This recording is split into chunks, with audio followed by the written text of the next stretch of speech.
श्रीमच्चन्दन चर्चितो जलवपु शुक्लाम्बरा मल्लिका मालालंकृतकुण्डला परिविलसन् मुक्तावली शोभिता सर्वज्ञाननिदान पुस्तकधरा रुद्राक्षमालाकरा वाग्देवी वदनाम्बुजे बसतु मे त्रैलोक्यमाता चिरम् मुखं करोति वाचालं पङ्गुं लङ्घयते गिरिं यत्कृपातमहं वन्दे परमानन्दमाधवम् सच्चिदानन्दरूपाय विश्वोत्पत्त्यादिहेतवे तापत्रय विनाशाय श्रीकृष्णाय वयं नुमः। नारायणं नमस्कृत्य नरं चैव नरोत्तमं देवीं सरस्वतीं व्यासं ततो जयमुदीरयेत्। अथ मार्गशीर्ष शुक्ल एकादशी कथा।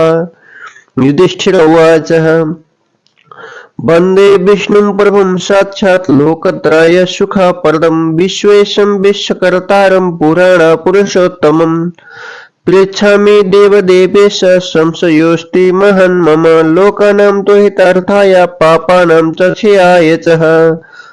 मार्गशीर्षशते पक्षे किं नाम एकादशी भवेत् कीदृशश्च विधिस्तस्य को देवस्तत्र पूज्यते एतदाचक्ष्मे स्वामिन् विस्तरेण तथा तथम्। श्री भगवान उवाच सम्यक् पृष्टं त्वया राजन् साधु ते विपुला यशः कथयिष्यामि राजेन्द्र हरिवासरमुत्तमम्। उत्पन्नाशासिते पक्षे द्वादशी मम वल्लभा मार्गशीर्ष समुत्पन्ना महोदेह नराधिपा मुरासुरबलाधार्य प्रख्याता मुवल्लभा कथिता सा मया चैव त्वदग्नेरासत्तमः। पूर्वमेकादशी राजस्त्रैलोक्ये सचराचरे मार्गशीर्षशते पक्षे चोत्पत्तिरिति नामतः। अतः परं प्रवक्ष्यामि मार्गशीर्षशतं तथा तस्य श्रवणमात्रेण वाजपेयफलं भवेत्। मोक्षानाम्निति विख्यात सर्वपापहरा परा देवं दामोदरं तस्यं पूजयेत् च प्रयत्नतः। तुलस्य मञ्जरीभिश्च धूपदीपै मनोरमै शृणु राजेन्द्र वक्ष्यामि कथं पौराणिकी शिवम्। अधोगतिं गता ये वै पितृमातृसुतादय अस्य पुण्यप्रभावेण स्वर्गं यन्ति न संशयः। एतस्मात् कारणात् राजन् महिमानं शृण्वस्वतम्। चंपके नगरे रम्ये वैष्णवैषु विभूषितः वैखानस्यति राजर्षि पुत्रवत् पालयन् प्रजा द्विजाश्चान्ये वसस्तत्र चतुर्वेदपरायणः। एवं स राज्यकुर्वाणो रात्रौ तु स्वप्नमध्यतः ददर्श जनकं स्वं तु अर्हयोनिगतं नृपः। एवं दृष्ट्वा तु तं तत्र विस्मयोल्फुल्ललोचनः द्विजानाहूय प्रातर्हि तान् प्रणम्य विनम्रतः कथयामास वृत्तान्तं द्विजाग्रे स्वप्नसम्भवम्। राजोवाच मया तु स्वपिता दृष्टो नरके पतितो द्विजा तारयेष्वेति मां तात अधोयोनिगतं सुतः इति ब्रुवाणस तदा मया दृष्टं पिता स्वयं तदा प्रभृति भो विप्रा नाहं शर्मलभाभ्यो एतद्राज्यममाहादय संयम सुख तदा अश्वागजरथश्चैव मेरोचन्तेन सर्वदः न कोऽपि सुखायेति न किञ्चित् सुखदं मम न दारा न सुतं मह्यं रोचन्ते द्विजसत्तमः।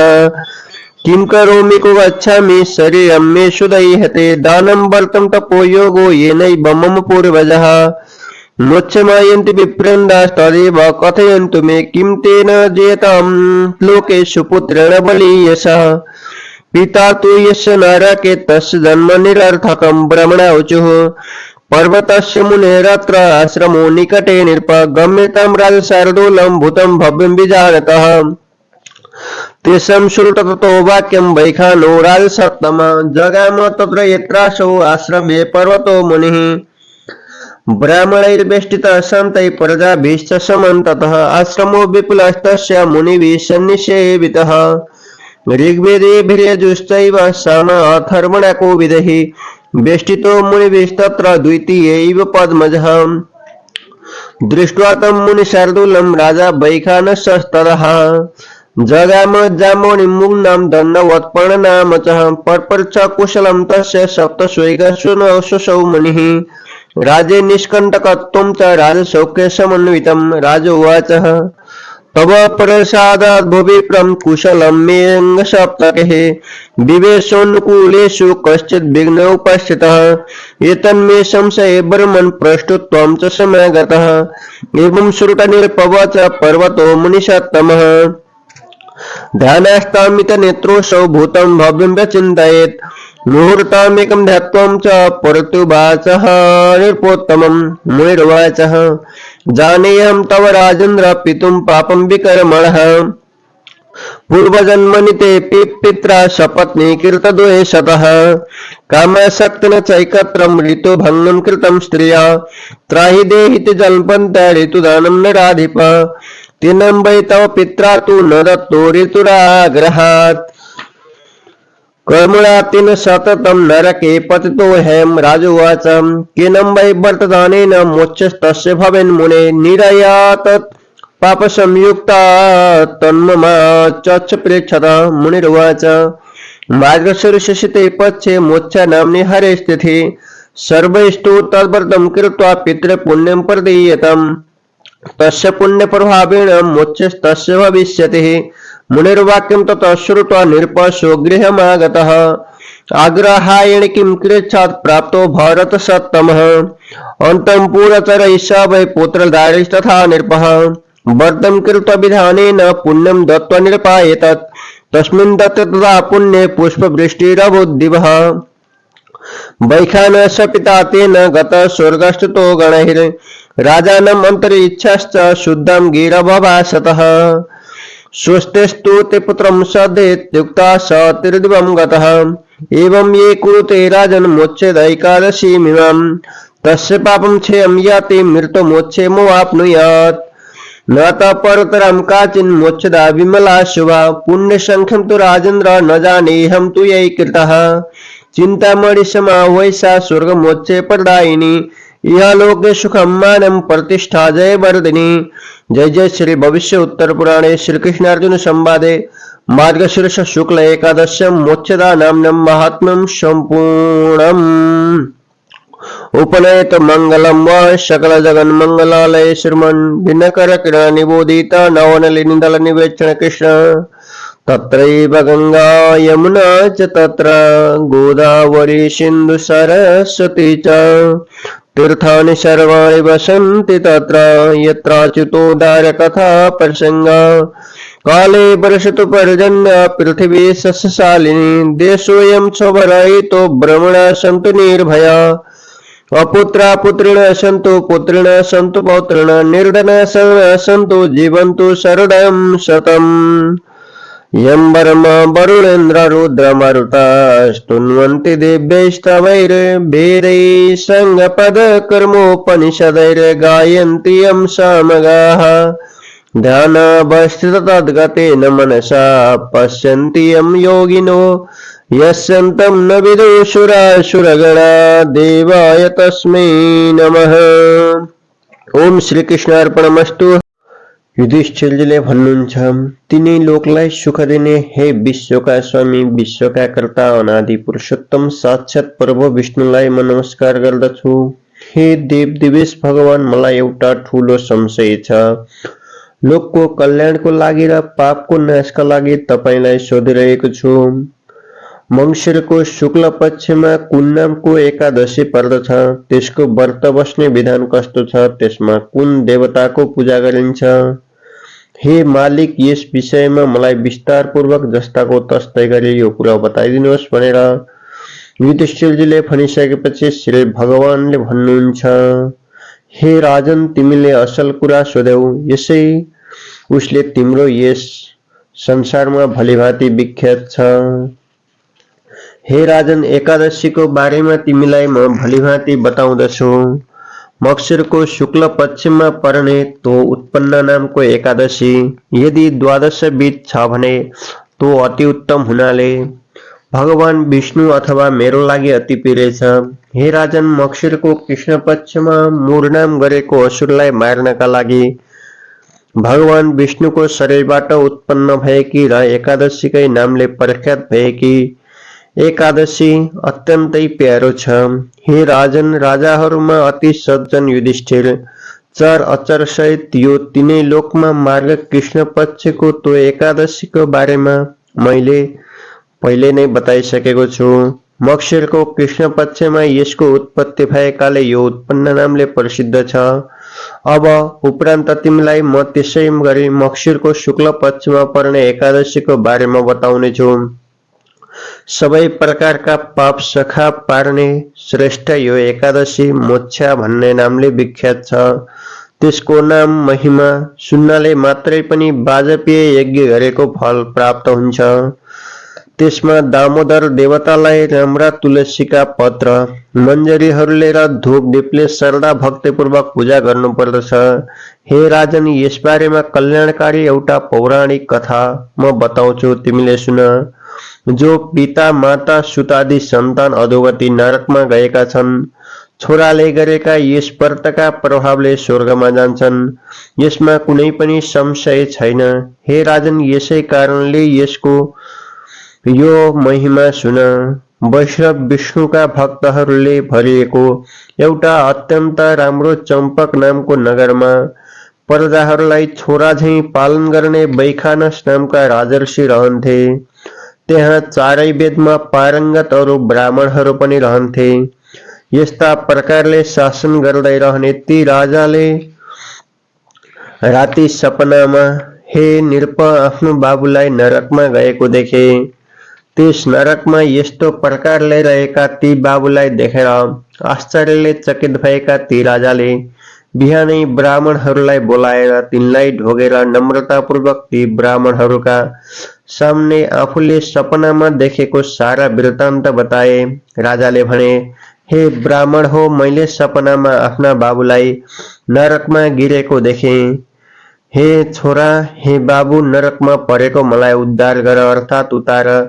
यस्तो भन्ने भएका मेरा पितालाई जब मैले आफै देखेँ तबदेखि हे ब्राह्मण हो, मलाई पटक्कै चैन छैन। मेरो यो ठुलो पनि राज्य तबदेखि मलाई सही नसक्नुको दुःखदायी भएको छ। यो घोडा हात्ती रथहरू पनि मलाई कति मन पर्दैनन्।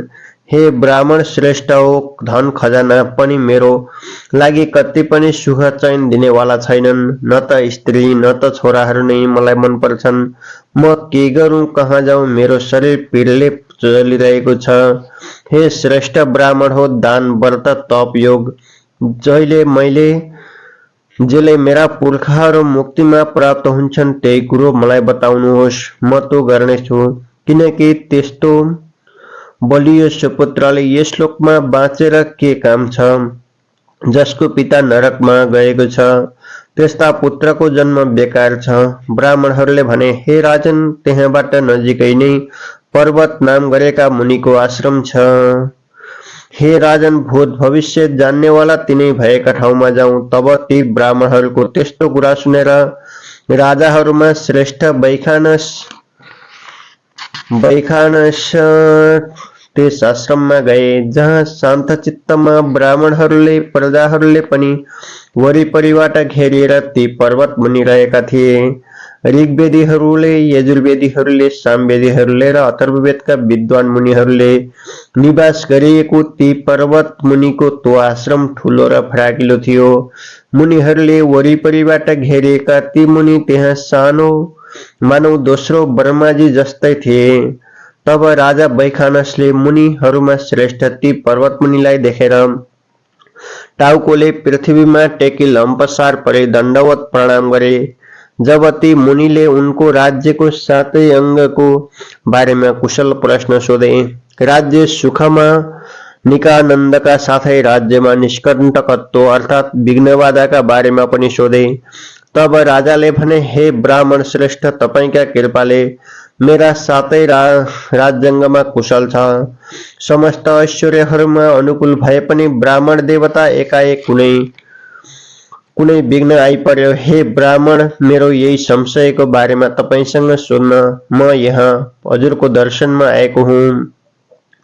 राजाको यस्तो वचन सुनेर मुनिहरूमध्ये श्रेष्ठ ती पर्वत मुनिले ध्यानमग्न भएर आँखा चिम्लेर राजाका भूत भविष्यको बारेमा सोच्दा भए। एक मुहूर्त जति ध्यान गरे मुनिले ती श्रेष्ठ राजालाई उत्तर दिए।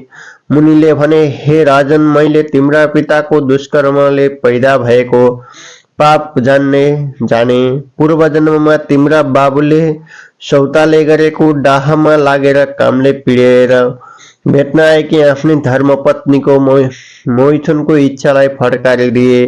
हे नरेश्वर, मलाई रक्षा गर्नुहोस्, ऋतुदान दिनुहोस्। यस्तो आग्रहपूर्वक भन्ने स्त्रीलाई ती तिम्रा बाबुले उसलाई ऋतुदान दिएनन्। त्यसै पाप कर्मले तिम्रा यी पिता सदाका लागि नरकमा गएका हुन्।